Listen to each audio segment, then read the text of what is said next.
Welcome to Say More from Boston Globe Opinion. I'm Shirley Leung. As an Asian American girl growing up in Maryland in the 70s and 80s, there weren't a lot of people who looked like me on TV. I can't pinpoint the exact moment I decided to become a journalist, but I would guess subconsciously she was part of it. Today was a holiday for the Muslims of Bosnia, and some young people decided to ignore the war and choose up sides. Connie Chung was the first Asian American and second woman to be a nightly news anchor at a major TV network. She was an icon. I got to talk to her over Zoom about her new memoir, Connie. She decided to come out after decades of laying low. I was just quietly spending my golden years, as they say. And suddenly I'm back on the radar. It's really an unusual feeling. And thank God she's back. I never realized how much she struggled and the chutzpah it took to break barriers. Connie's memoir more than makes up for lost ground. She's sassy, she names names, and she exposes the sexism she faced. My first question was, why now? What compelled her to finally tell her story? One of the reasons, Shirley, was because my parents, they ended up having 9 children in China. I was the 10th, born in the United States, the only one born in the United States.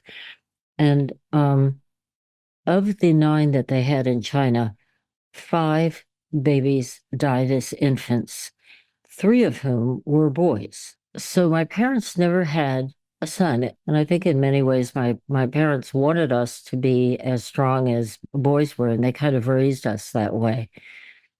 My father wrote me a note. He said, maybe someday you can tell the story about how the Chung family came to the United States, and maybe you can carry on the name and basically chisel in history the way a son would. And I realized that my father really wanted me to be the son that he and my mother never had. So you write in your book that when you were young, after you're doing your chores with your sisters, and you used to take the hose of a vacuum cleaner and interview people like you're on TV. So, Yeah. so what made you want to do that? What was that about? I had no idea. I really don't. It was my family that told me that I used to do that, and I thought I did. And I kind of remember doing it, but I don't know what provoked me to think that that I was interviewing someone with the hose of a vacuum cleaner. It's really peculiar, but I frankly don't remember that. And then when you went to the University of Maryland, College Park, I mean, I don't think you initially majored in journalism, right? No. What were you supposed to study, and how did you get on that career path to go into journalism? I bounced around with several majors. I couldn't settle in. And it wasn't until the summer of my junior year that I worked for a congressman on Capitol Hill as an intern. I was just writing press releases for him and just little stuff. But I watched reporters as they were taking a deep dive into government and politics and questioning senators and congressmen and trying to find stories that were important and significant. And what I found was that it was so intoxicating and exciting. I thought that they were doing worthy work, and I thought that the congressmen and senators that they were interviewing were like rock stars to me because I had read about them in the Washington Post all of my life. And it suddenly became just front of mind for me. I decided I would switch to journalism. And it was a wonderful thing. I was passionate about it, and I just drove myself forward. Mm. And you spent years reporting in the field. I mean, in the anchor's chair as well. And so I want to get to May 14th, 1993, which you describe in your memoir as the best day of your professional life. So tell us about that day. It was on that day that I was summoned to meet with the higher ups at CBS, and they told me that I was going to be co-anchoring the news on CBS. It was Walter Cronkite's chair, but it was actually half of Walter Cronkite's chair. It was the first woman to co-anchor the CBS Evening News. It was unfathomable to me that I would actually have my dream job. I'd always wanted to be Walter Cronkite, but I never imagined that it would actually happen. It was just, to me, an impossible dream. And why do you think CBS wanted you to be to share anchoring duties with Dan Rather? Because he's the other half, right, at the time. Yes. Honestly, I think it's because his ratings were tanking. They felt that they needed to do something, and they added me on. It was not necessarily a great idea because it's a very short broadcast, half an hour long, which means it's only really 20 minutes of airtime. And it's hard to split that between two people. Also, he really didn't want to have me there. It didn't matter if I was a man or a woman, an animal or a plant. It just didn't matter. I think he didn't want to share the seat. Well, your memoir, I mean, I think you detail for the very first time, I mean, how rocky your relationship was with Dan Rather, right? I mean, Yes. I mean, when you became his co-anchor, I mean, he told you, quote, start reading the newspaper. I Yes. mean, that made my blood boil. Oh, God. Unbelievable. I mean, why was he so condescending? I mean, what was your reaction? I was speechless. I really didn't know what to expect. It was right after it was announced that we were co-anchoring, and it was all smiley face stuff before the press, and how uh, happy everyone was. I certainly was. But then when he asked me to have a cup of coffee and said that to me, I was speechless. I could tell this was not going to be a happy union. And I just put my nose to the grindstone and tried to just do my part of the job. And I thought, well, maybe he'll come around. But he never did. So after 2 years, I mean, ultimately, it seemed like Dan succeeded in orchestrating your ouster from the co-anchor chair. But Connie, what about now? I mean, do you feel a sense of relief to get this part of the story out about what happened to you, how he treated you back in the mid '90s when you were both co-anchoring? In writing the book, it was made me so uncomfortable to write about the bad times. So my nephew said to me, was it cathartic? And I thought, well, I better look up catharsis just so that I could be accurate. And the definition, the original definition was medical. And it means expunging oneself of unwanted waste. And I thought to myself, yeah, that's what I felt like I was doing.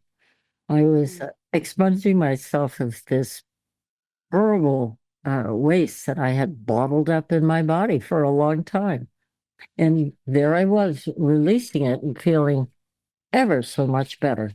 Honestly, after I got it all out on paper, and the approach that I took was very similar, Shirley, to my husband's favorite memoir, which was Personal History, written by Catherine Blaine. She was the lone woman publisher during the Pentagon Papers Watergate. And throughout her memoir, I was rooting for her. She went through a lot of That's uh, right. bad times, you know? Yep, yep. And I found that I was rooting for her all the way till the end because she wasn't crying in her soup. And so I decided maybe if I could achieve that tone in my Mm. book, in which I am not being a crybaby about everything, because that was not my attitude when I was working. I never ran to the ladies' room and cried because I just always believed that there was no crying in baseball.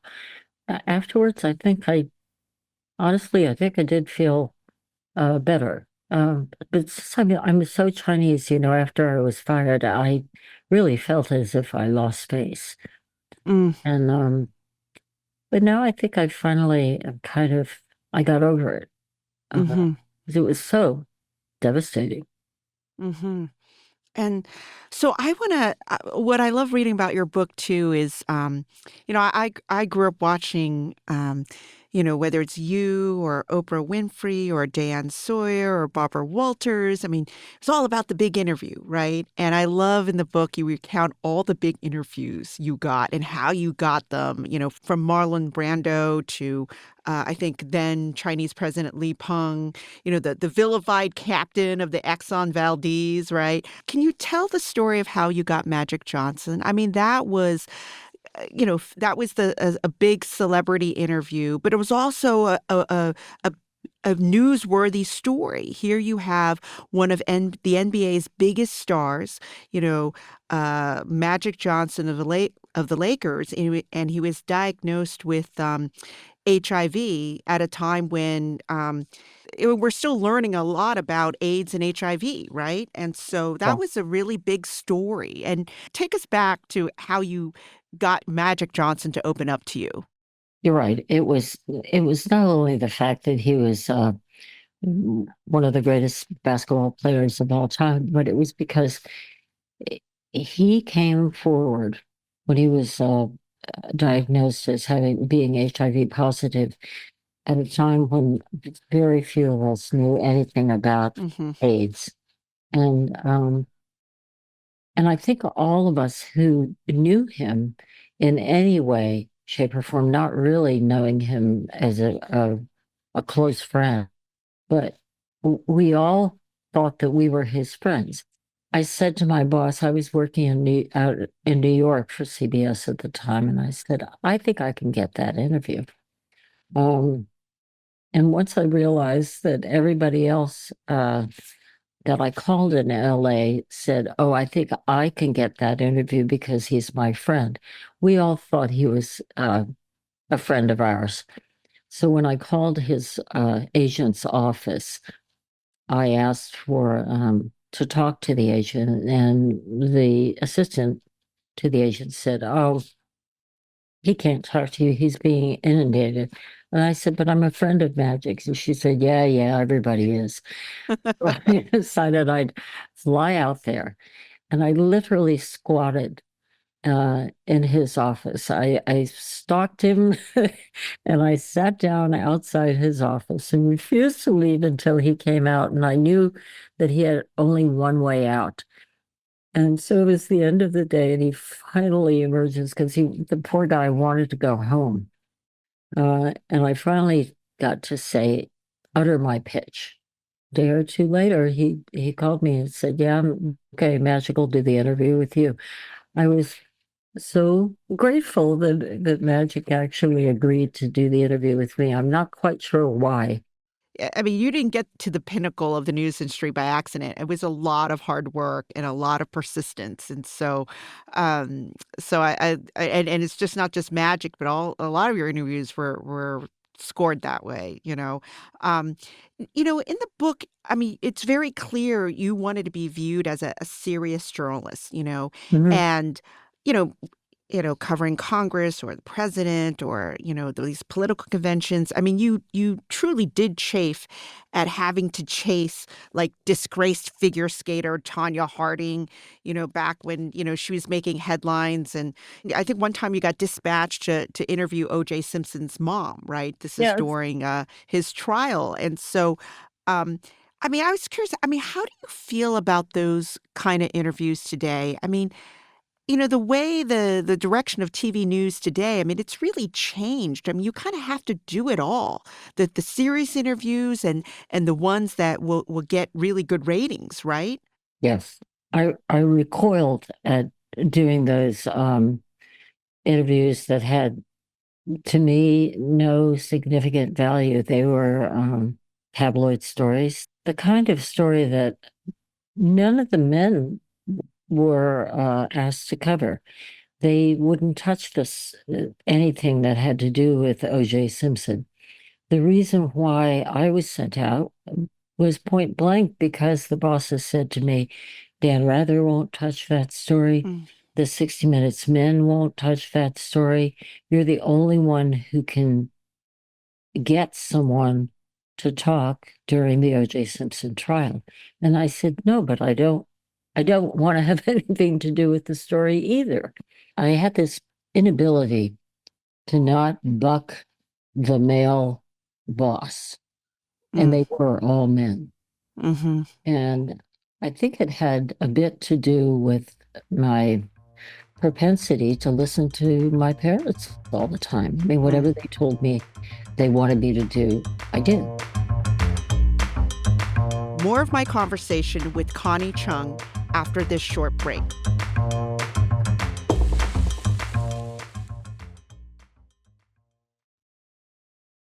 So, Connie, you sacrificed a lot for your career. I mean, you waited until your 40s to try to start a family, and you were very open about your fertility struggles. And in your memoir, you're proud of you're kind of proud of acting like one of the boys, right? I mean, down to your off-air potty mouth, to kind of get ahead in your career. So, I was just wondering if you were to do it all over again, would you make any different choices? I never expected my life to go the way it did, but for me, it was perfect. In other words, I didn't anticipate that I would have a all-consuming career and then have a family. But it occurred that way, and I can't imagine it could have occurred any other way because I feel so lucky. Right at that low period when I had gotten fired from my dream job, suddenly 2 days later, I learned with my husband that our adoption that we'd been working on for 2 years was coming through, and Matthew was going to be born. He was in my arms when he was less than a day old. Maury and I couldn't believe it. It was quite a miracle in many ways. He was meant to be my son. So I want to talk more about your legacy. And, it's only reading your memoir and listening to your audiobook that I realized for the first time, hey, I think Connie Chung can speak some Chinese, I mean, because, Oh, I'm watching you on TV and your English is perfect and I was thinking like, oh, wait, she's just like me, American born Chinese. Parents were immigrants and born in the US. I was born in the US and so it made me start to think like, you know, how much did you embrace your Chinese heritage professionally? Or did you not want people to think that you are Chinese American, that you can speak Chinese? I mean, did you think of it as a liability at the time that you were kind of launching your career? being Asians, there's no hiding it. I mean, we wear our race on our face. Since I was always very, very proud to be Chinese, but I also knew I was very American. We were so Chinese. We ate Chinese food that my mother cooked every night, but we also made great attempts to assimilate. Mm, We would play Monopoly and Parcheesi and cards and tic-tac-toe, and but we'd also play mahjong. And we played mahjong all night long. And we have four mm, older sisters and my mother who were just hooked on it. yeah. I, This is the Chinese tiles, right? I played mahjong with my grandmama, my mom as well. I love it. We we listened to all the popular music of the day, but we also went to see Chinese opera because my Mm, parents were devotees of Chinese opera. My parents gave Chinese parties, kind of wanting to encourage my three older sisters to marry Chinese men, and they did. So it was a very Chinese upbringing. I never made an effort to portray myself anything but both. Um, being Chinese American. I almost feel an obligation to write about, Asian American issues or because no one else will. Mhm. I'm No, the you're one who right. I have to carry the mantle of writing about Asian American issues. You're And right. I mean, though I think that's changing now, but when I started a couple, 3 decades ago, it's like, as I felt an obligation to, to write about Asian American issues. Honestly, I good for you because I found it. I was just trying to keep my head above water, let alone addressing the issues of Asians. It seemed, I don't know how you did it, but I couldn't even get partway there because Hmm. I found that I was so overwhelmed with just uh, being a woman. Right. I think that's the difference. I mean, you were there at a different time, and I mean, now my newsroom is, yeah, I mean, half the leadership is women, and we have tons of women leaders, tons of women reporters. I mean, it's so different. And so now, I guess now there are a lot of women. Now we're thinking about, okay, what about people of color? What about Asians? What about the Yeah, black issues, Latino yeah, issues? And so, good. it's different now. It's different. So, a little more than a year ago, there was a great piece in the New York Times about your name, Connie, you know, and it was written by a young Asian American journalist named Connie Wong. And turns out there was a whole generation of Asian American girls whose parents named them Connie after you. And reading that story is like you really had no idea. I mean, you never met another Asian Connie. I mean, I was like, I've met lots of Asian Connies. I mean, I once had a dermatologist here in Boston named Connie Chung.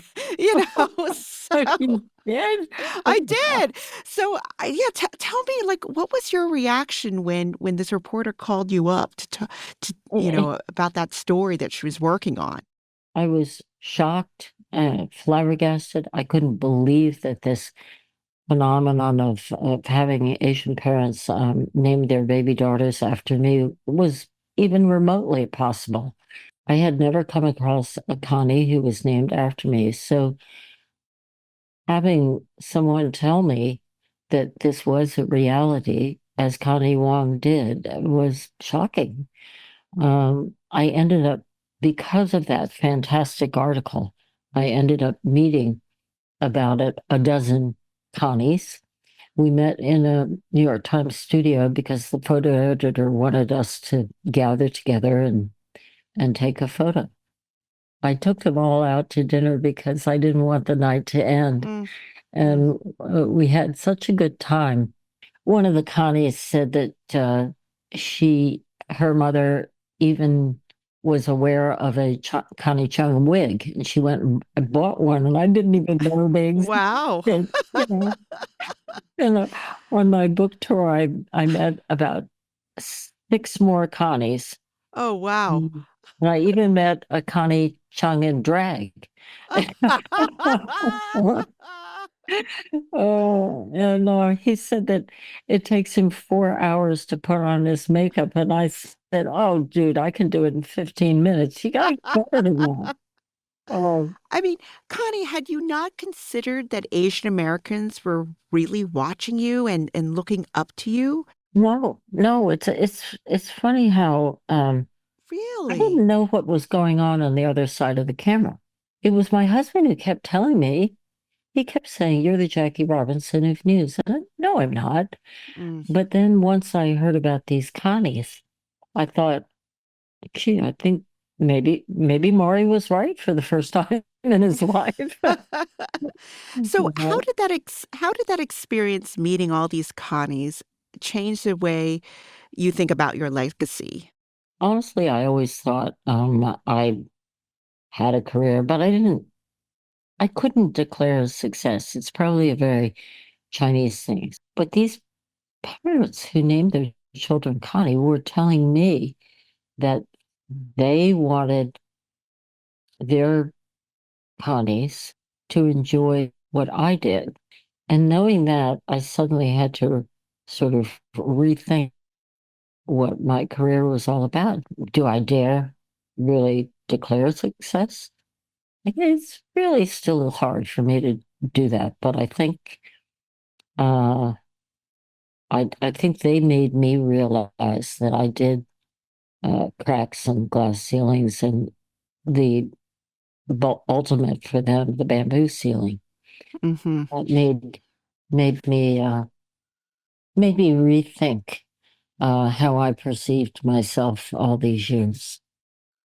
I remember, so not only the writer of the New York Times article is named Connie Wong, but also the photographer, right? Yeah, Connie yeah. Aramaki. And do you remember what she said to you, which I thought was just and you write about in your book about it wasn't so much all these Asian American parents wanted their kids to grow up to be TV journalists like you, Mm, right? mm, That's right. She uh she told me just an incredible story. She said that she had been groomed to be me. Her parents wanted her to seek out all sorts of opportunities to either deliver the news as a kid, or be a mouseketeer, or go into some sort of show business career. And yet she found it just actually quite debilitating. She said, "Why do I have to be like this person that I don't even know?" I mean, she resented actually, right, growing up that her Completely. parents put this pressure on her to Yeah. be like you, right? Yes, she completely resented me and resented the fact that she had to follow in my footsteps. When she said she met me, she said all of that resentment melted away. She said she understood what it's like to have a role model who's brave, who works hard, and who takes risks. Mhm. And I was just amazed that she had come up with three things that I could really embrace. I could have owned them, that I was brave and that I worked hard and that I took risks. Those three things I did. I wasn't the best, I wasn't the smartest, but those three things were accurate. Yeah. And I just fell apart. When, as someone who doesn't believe there's any crying in baseball, I tell you, she brought tears to my eyes. Well, I'm grateful for you being on my podcast. Connie Chung has been a news anchor reporter for all the major networks: CBS, NBC, ABC, CNN. Her new memoir is called Connie. Thank you, Shirley. Today's episode was produced by Anna Kusmer with help from Mara Melitz. Our editor is Jim Dow. Our engineer is Uzair Ahmed. Our music is from APN Music. If you like the show, please follow us and leave us a review on Apple, Spotify, or wherever you get your podcasts. You can email us at saymore@globe.com. I'm Shirley Leung. Thanks for listening.